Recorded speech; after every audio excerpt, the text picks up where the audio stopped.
those of you who are new here, for the last few years, I have hosted the May Flowers Readathon. And for those of you who have been around for the last year or maybe more, you know that joining the May Flowers Readathon simply means reading a book with flowers on the cover in the month of May. This year, however, I wanted to change it up a little bit and invite anyone who is interested in joining me to read the same book together in a read-along fashion for the May Flower Readathon. You're still welcome to choose a book with flowers on it and read it during the month of May. I know I will be doing that as well, but I would love to add a shared book into our May Flowers reading experience this year. I have gathered 5 books for everyone to vote on in order to choose which book to read together. I will be posting polls here on YouTube as well as an Instagram, and of course you can leave your votes down below in the comment section as well. So we can give everyone enough time to be able to buy the book or reserve it from the library or just figure out how to get a hold of it. I am hoping to have everyone's votes in by April 2nd so that I can announce the book shortly thereafter and give everyone at least 3 weeks to prepare. Something else that is new for the May Flowers Readathon is that I would like to incorporate 1 or 2 lives during the month of May so that we can discuss our thoughts about the book together. These lives will most likely be on Friday, May 15th at 7 p.m. Eastern Standard Time and Friday, May 29th, also at 7 p.m. Eastern Standard Time. So the first live, we would talk about the first half of the book, and the second live, we would talk about the second half of the book. And I'll be sure to post all of these details down in the description box below so that you can save this video for future reference. I would be so grateful for you to join me in the May Flowers Read Along, and I would also greatly appreciate it if you would share this with any of your book friends and others that you know in the book community. And now that we have all of the details of that out of the way, let's jump into the best part, which are the book options. The first book that I have as an option is The Garden House by Marcia Willett. So I did want to share the Goodreads ratings just as more points of information as you're considering what to vote on. This has a 3.98 score from 1,400 people. This is found on audio version. You can find used copies. I can find it at my library, which I use as a pretty good gauge because we don't have the biggest library system. And this is also on Kindle. So I'm hoping that makes it easily accessible for most people. So in this, we're following Elle. Her father, Martin, has passed away, and she is staying in his cottage in the English countryside. We are dealing with grief here, but we're also dealing with Elle discovering that her father had some secrets, some things that he wasn't sharing, and was in a relationship with someone. And Elle is starting to uncover that. And then we have the person with whom her father had been in a relationship who is also grieving. So we have what Marcia Willett does best, which is that family saga with character interaction and also the setting of this beautiful English cottage in the countryside. It is not a super thick book. And as part of the helping you with the decision-making process for what to vote on, I'm reading the first, not just sentence, but just a little bit to kind of give you a feel for the writing style and how this goes down. So this is the prologue. The church is full. The service has ended and the organist plays quietly as friends and family file out of their pews to follow the coffin into the churchyard.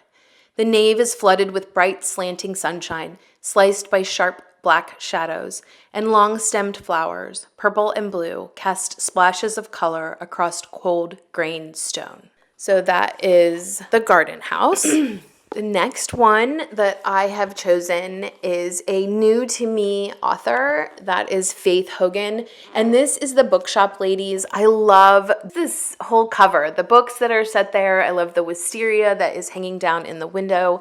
This gets a 4.23 rating on Goodreads. And that is with about 15,500 people. You can find this on audio as well as Kindle Unlimited. If you have that Kindle Unlimited account, you can just access this for free. And then our library has it, which is the copy that I currently have. Because it is new, I was not able to see any used book options. So in this, we also have grief. But just like The Garden House, this really could be categorized as cozy women's lit. So even though we are dealing with grief, it is a little bit, it's not super raw and aggressive. It is just people going through the grieving process as part of the plot. So in this, we have Joy. She is a new widow. She does lose her husband at the very beginning of this book. Again, it is on page, the experience is, but it's not super graphic. Through the process of her going through his things, she discovers that he has left a painting to someone named Robin. And also within that first chapter, before he passes away, he does tell Joy that he has a daughter and he's never told her. This is originally set in Paris. That's where Joy and her husband are currently living. But through this process of her trying to get this painting to the person that is supposed to have it, she ends up going to an Irish town, and that is the setting of this book. That Irish town, I believe, is also the setting of some of Faith's other books, and I do think that you see other characters from her previous books throughout the town. But it's not a sequel or a series or something where I think you have to worry about spoilers at all. So let me read the first part of this as well. This is also the prologue. Joy was so distracted by the fog and thoughts of the evening past that she forgot to remind the taxi driver to take a right. They had missed the turnoff for their flat. If it wasn't for Eve, they might have gone on for miles before she noticed. Thankfully, the driver turned down a side street, and soon they were back en route again. There's also a quote at the beginning of this book by Julianne of Norwich, which is her most famous quote, "All shall be well, and all shall be well, and all manner of thing shall be well." So that is the Bookshop Ladies. This is the thickest book to choose from. This is The Forgotten Garden by Kate Morton. We are at almost 550 pages with the size of this book. This has a 4.16 rating for almost 250,000 readers. So I think that is high praise indeed. This comes highly recommended from other booktubers as well as people in the comments, because I just got this in a recent book haul and people have mentioned how much they either want to read this book or have enjoyed it. The Forgotten Garden is accessible on audio. It also is on Kindle. You can find used copies, and it is also within our library system, so hopefully that means it is in yours. Kate Morton is most well known for her multi-timeline, multi-POV stories. So in this, we follow Nell. She travels to the Australian coast in 1913, seemingly abandoned, and she is adopted by, I believe, the dockmaster and his wife, and they raise her. At her 21st birthday, they let her know that she is not theirs, that she arrived alone, and so she returns back to the Cornish coast to try to uncover her past. I don't think that she had much success at it, but her granddaughter, after Nell's passing, takes up this torch of trying to find out who Nell is and where she came from. So we have this, the 1913 timeline. We have the timeline of Nell at 21 coming back to try to figure out who she is. And then we have the present time with her granddaughter. So I will go ahead and read the first bit of this. We've got no prologue. This is part 1, London, 1913. It was dark where she was crouched, but the little girl did as she'd been told. The lady had said to wait. It wasn't safe yet. They had to be as quiet as larder mice. It was a game, just like hide and seek. From behind the wooden barrels, the little girl listened, made a picture in her mind the way Papa had taught her.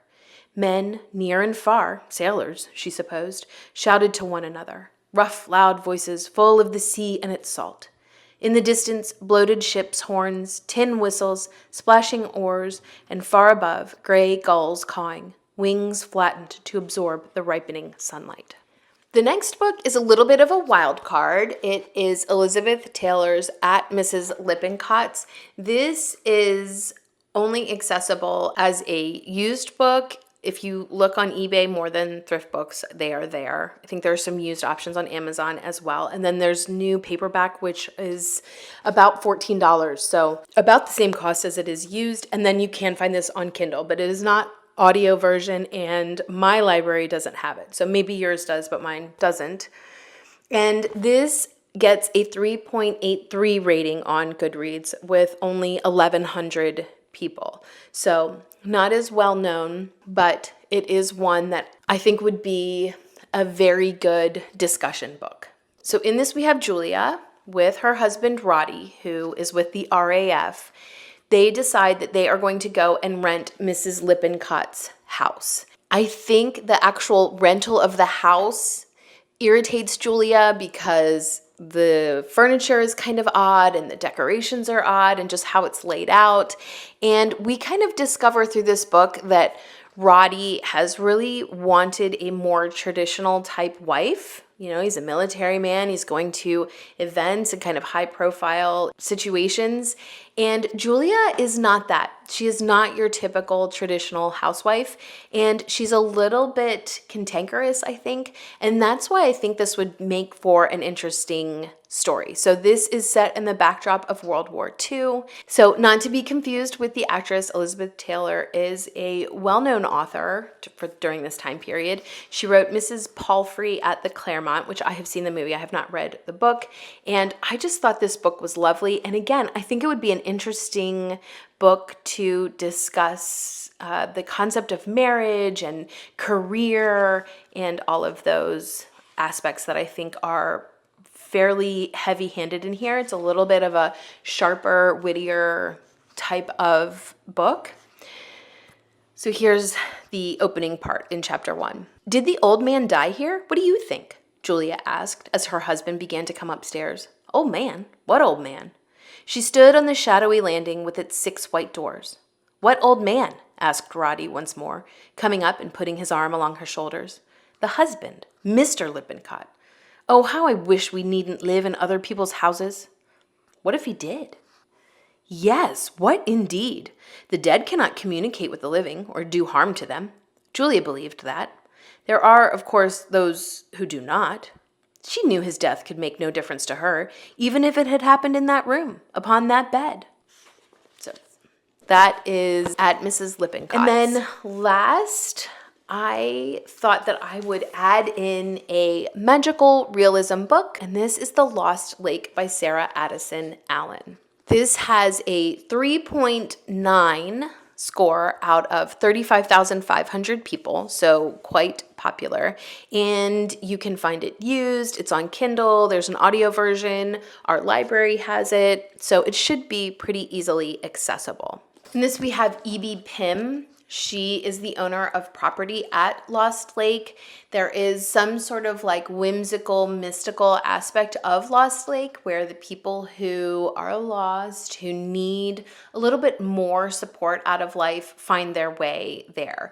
But E.B. has lost her husband, and she is really kind of at the place where she's trying to let go of things and not having to do upkeep. And so she's considering selling her property to a land developer. But she's going to experience one more summer there. And that sort of opens the door to possibility. We have people in this who have spent previous summers at Lost Lake who really feel attached to it. And I think there is this confluence of characters together as they sort of reminisce and share how important Lost Lake is. And I think we are hopeful that E.B. Pym does not sell it to a land developer, but maybe passes it on to someone who can really appreciate it. At least that's my hope. So let me read the first part. Paris, France, autumn 1962.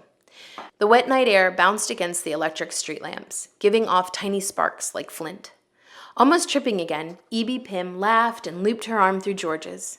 The uneven sidewalk was buckled by old roots of lime trees long since gone. George's large flat feet made him sure of his step, but she was in heels and her gait was unsteady, the tick, tick, pause, and sway, making her feel quite drunk and like she was dancing to music that was out of tune. So that is Lost Lake. One thing to note here is there are many different versions of books, and so you may have access to a book that doesn't necessarily have flowers on that particular cover.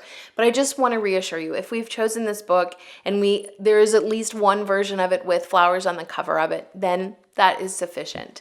I also will be sharing more about just the readathon part of this, where it's just choosing any book with a flower on the cover, in case you maybe don't want to join in the read along, but just would like to find some books with flowers on the cover to enjoy during the May flower season.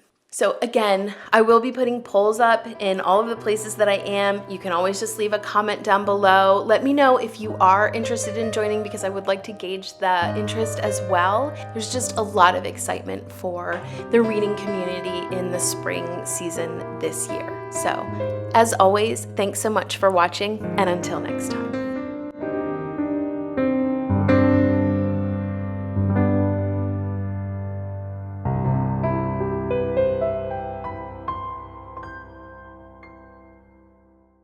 Hello and welcome.